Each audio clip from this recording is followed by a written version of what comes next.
Hola curiosos y curiosas, ¿cómo están? Espero que estén muy, pero muy bien. Hoy hablaremos de la historia del país que me vio nacer y cuyo país adoro con toda mi vida. Sí, ese país se llama Venezuela, así que comencemos. La historia de Venezuela se remonta al poblamiento del territorio por las migraciones amerindias hace años. La historia escrita de Venezuela comienza con la llegada de los primeros españoles a finales del siglo XV. Venezuela se conforma como estado en 1777 a partir de la Capitanía General de Venezuela, colonia del Imperio Español, que había sido fundada en 1527. Época precolombina. Se cree que el ser humano apareció en el territorio que hoy se conoce como Venezuela hace unos 30.000 años aproximadamente, proveniente de la Amazonia, los Andes y el Caribe. La época precolombina en Venezuela, a partir de ese instante, puede dividirse en 4 periodos. El periodo paleo-indio, que es desde el 30.000 a.C. hasta el 5.000 a.C. Mesoindio, año 5.000 a.C. hasta el año 1000 a.C. Neoindio, año 1000 a.C. hasta el año 1500 después de Cristo. E Indo-hispano, del año 1500 después de Cristo hasta el presente. Los periodos paleo-indios y meso-indios se caracterizaron por la elaboración de instrumentos para cazar grandes animales como el megaterio, el mastodonte y el cliptodonte, así como el posterior desarrollo de arte de pesca y la navegación hacia las islas del Caribe. Periodo indígena. El desarrollo que se produce aproximadamente a partir del año 1000 a.C., pero muy diferente según las regiones. Se conoce como el periodo indígena. Se produce un desarrollo de la agricultura entre diversos grupos. La población indígena al momento del primer contacto con los europeos aproximadamente eran de medio millón de personas, habitando lo que hoy es territorio venezolano. Habría llegado por el norte, desde la región del Calabozo, por el oeste de los Andes y por el norte del Caribe. Los principales pueblos indígenas eran los chibchas en los Andes, los caribes situados en casi todas las costas y los arahuacos asentados en parte de las costas y más al sur, y los wayú o guajiros. Sin embargo, el territorio de la actual Venezuela era muy pero muy diverso, lingüística y culturalmente, durante el periodo precolombino. Existe base para afirmar que los diferentes grupos indígenas pertenecían al menos a 16 grupos lingüísticos diferentes. Entre estas familias lingüísticas estarían presentes la familia Arawak, la familia Caribe, la familia Chibcha, la familia Guabina, la familia Saliva Piawa, la familia Tupí, la familia Yanomami, la familia Macromacu, la familia Jirajara y la familia Timotecuica.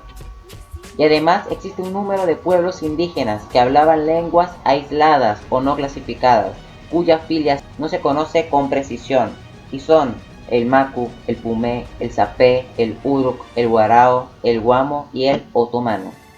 Dentro de estos grupos existía también una notable diversidad. Así, las familias Caribe y Arahuaca ocupan un territorio muy extenso e incluían a pueblos que hablaban lenguas diferentes, aunque emparentadas entre sí, dentro de cada familia. Las regiones de Oriente, Guayana y centro del país, así como también partes del Zulia y los llanos, fueron habitados por tribus caribes que migraron de la cuenca del Amazonas en Brasil.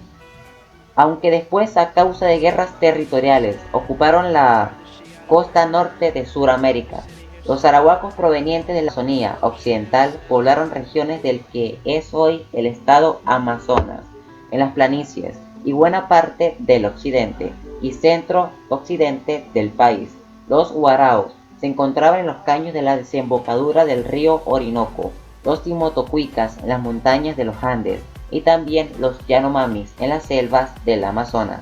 Los grupos chibchas provenientes de la zona hoy conocida como Colombia comienzan a entrar en territorio de los Andes venezolanos. Aparecen grupos caquetios de Paraguaná, También se producen pequeñas migraciones de grupos independientes que pueblan la cuenca del Orinoco y otras reducidas zonas del país. Al llegar los españoles existían en Venezuela numerosas etnias que hablaban idiomas como caribes, arahuacos, chibchas, tupi-guaraníes y de otras familias lingüísticas. Los aborígenes usaban tecnologías rudimentarias para construir viviendas, terrazas, diques, canales de riego, etcétera, etcétera.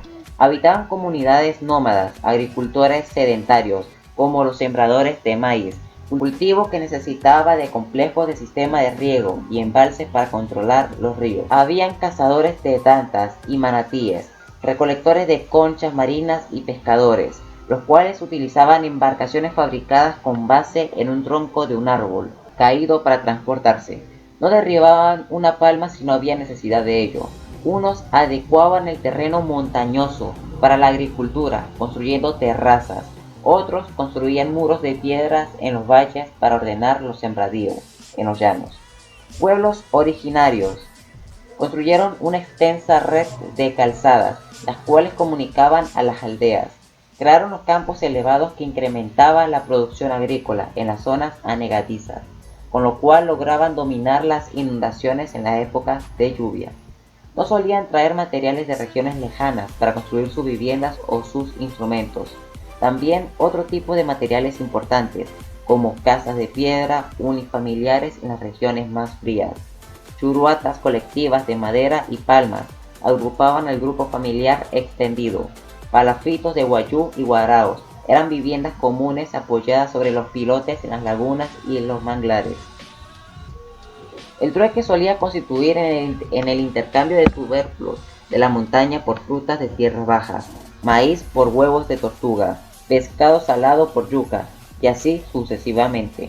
Los cariñas lograron desarrollar amplias áreas de trueque, cultivaban algodón, yuca, árboles frutales y tabaco, los cuales cambiaban por canoas y hamacas. También producían cestería, cerámica, adornos corporales de plata, perlas, oro y carey, de conchas de tortuga, que encontraban en zonas distantes de su hábitat. La vestimenta variaba según la región, ya que se fabricaba con las fibras naturales que encontraban en su entorno.